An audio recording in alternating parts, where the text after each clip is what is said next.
Hello and welcome everyone to our June 2025 Best Practice Network.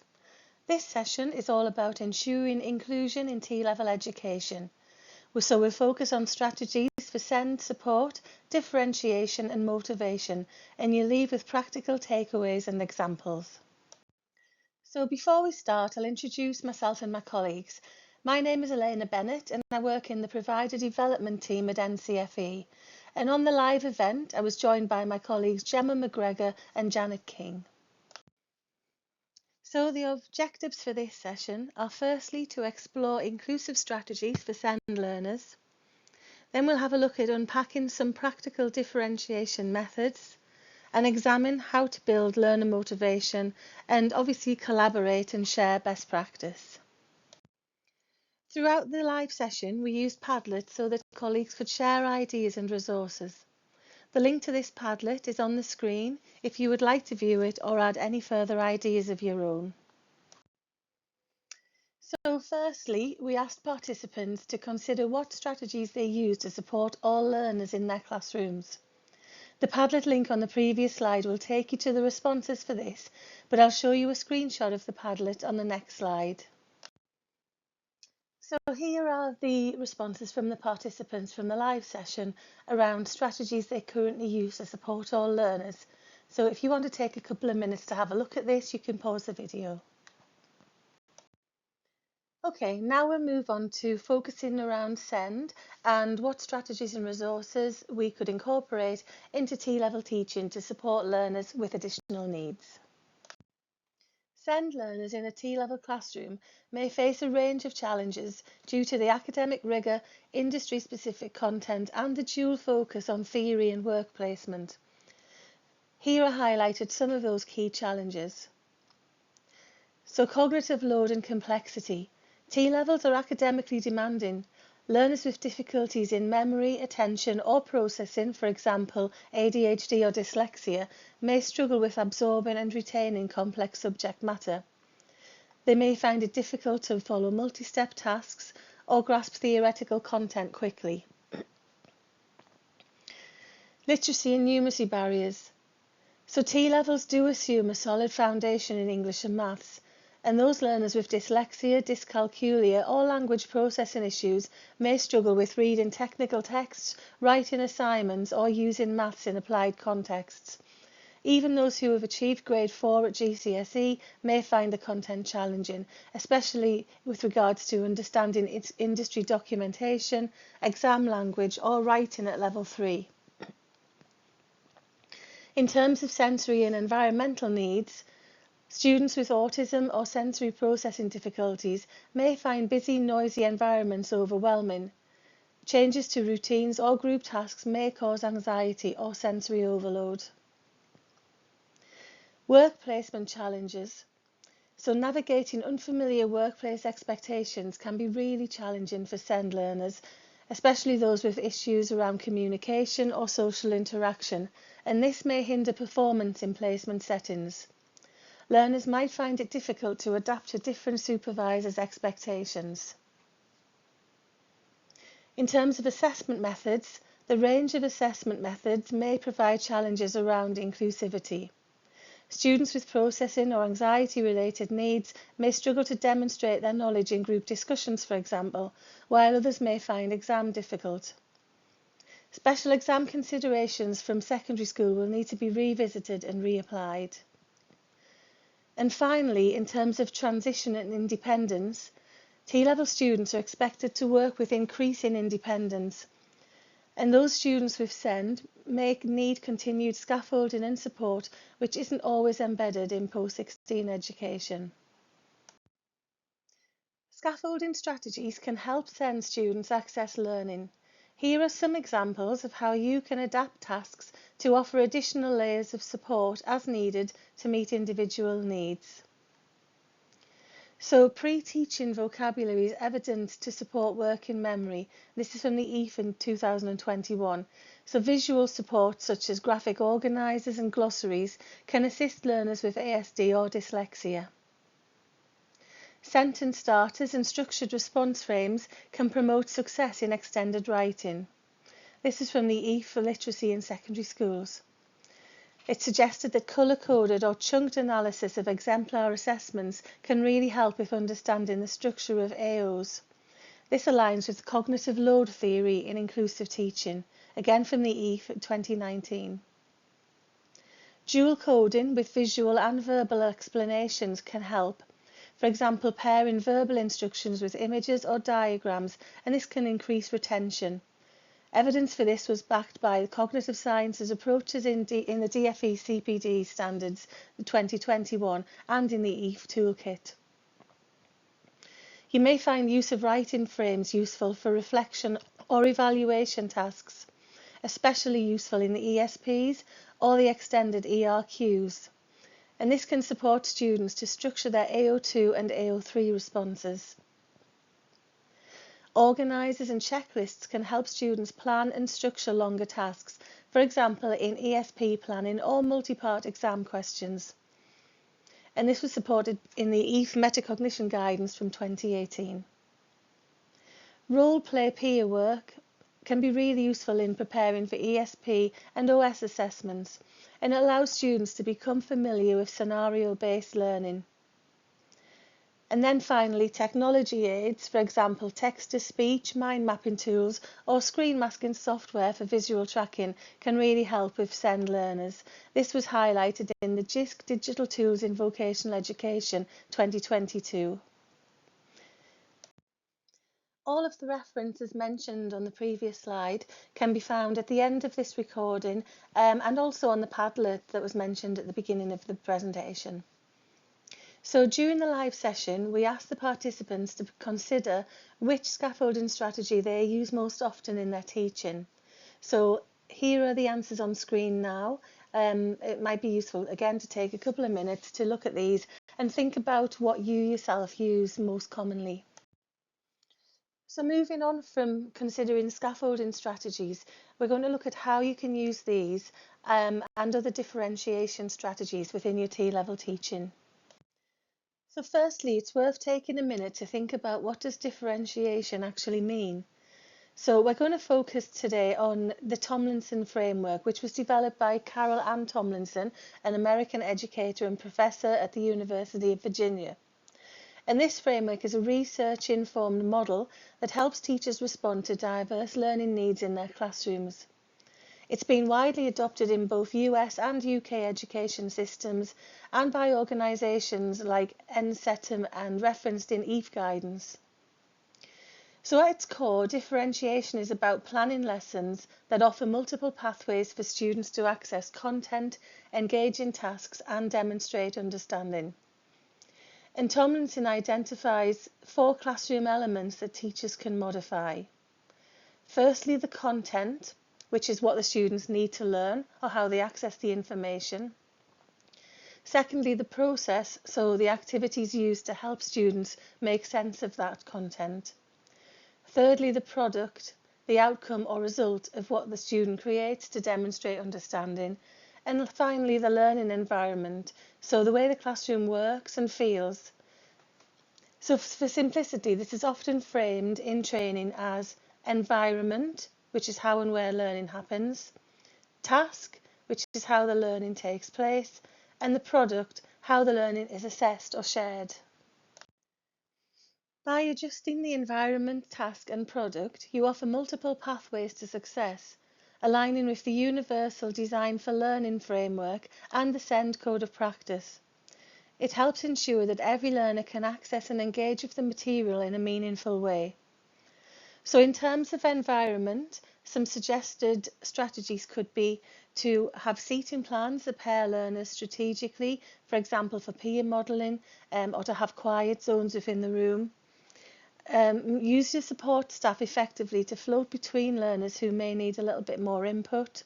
And again, use support staff or restructure classroom zones to support accessibility and focus. You could use assistive tech for literacy and sensory needs and have an accessible layout for practical tasks, for example, more space for learners with mobility needs.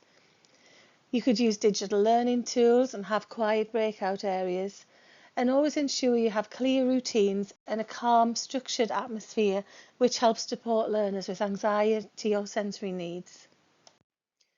So during the live session, we asked participants to consider how they promote inclusion within their classroom environment.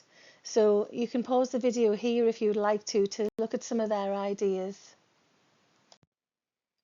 Now we're going to move on to look at how you can adapt the task to promote inclusion for SEND learners. So some strategies include things like using tiered objectives, for example, learners must, learners should, learners could, which can promote stretch and accessibility. Use prior knowledge diagnostics to guide the support that you offer to students. And it could be useful to provide sentence starters or tiered scaffolds for writing. You could use dual coding, which involves using images and the text for theory-based content, which can promote memory retention, and break down more complex tasks into step-by-step instructions. As previously mentioned with the objectives, the tasks could also be broken down into levels of challenge, for example, the must, could, should framework. And make sure you adjust the time allowed for some learners. Some learners will need a little bit more processing time than others to consider questions and to be able to respond to an activity. And as before, this slide is a screenshot from the Padlet used during the live session. And this was what participants offered in terms of how they differentiate for inclusion through task. And finally, we're going to look at the product. So in other words, how you can promote inclusion in the classroom by adapting the outcomes of assessment expected for different learners. So some examples of that are here. So you could offer assessment menus, for example, write, record, present and design. And that's found in the E&EY in mainstream if you wanted some more information around that. You could use scaffolding templates or visual alternatives. You could give learners a choice of how they would like to present their information, for example, as a poster or as a report or to give a short verbal summary. Consider using alternative forms of assessment, for example, mind maps, diagrams and models for those learners who struggle a little bit with extended writing.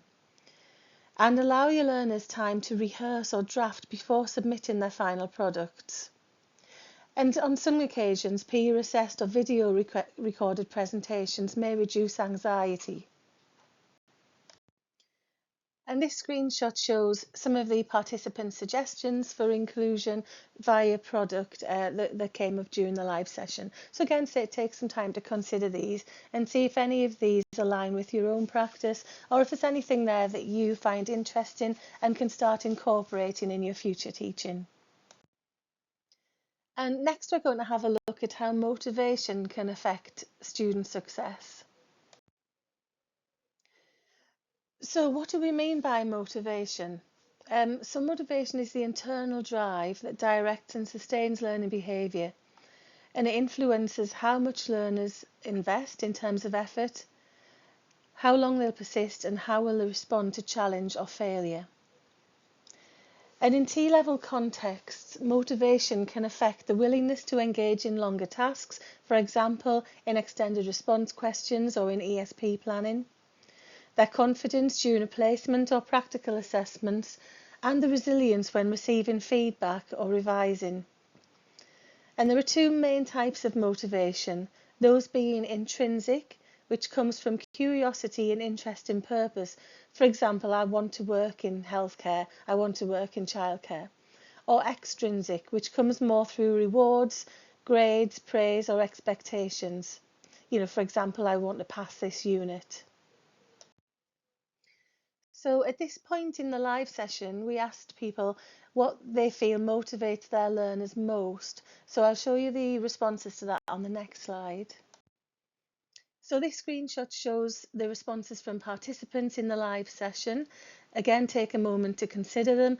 One that caused quite a bit of conversation during the live session was around those bottom left suggestions, the coins and the Tom's tenors strategies, which basically involve students earning kind of like fake money, which they could actually spend in their college canteen. And that seemed to be considered something that the students found really fun. They really got on board with and did work as a motivational tool. So now thinking about some of the strategies you could use to boost motivation with your students. So firstly, think about your feedback being focused on progress, not on perfection. So emphasising growth can help learners develop a growth mindset and resilience. And specific feedback on what went well and what to improve is more motivating than just general praise. Secondly, short-term goal setting and tracking.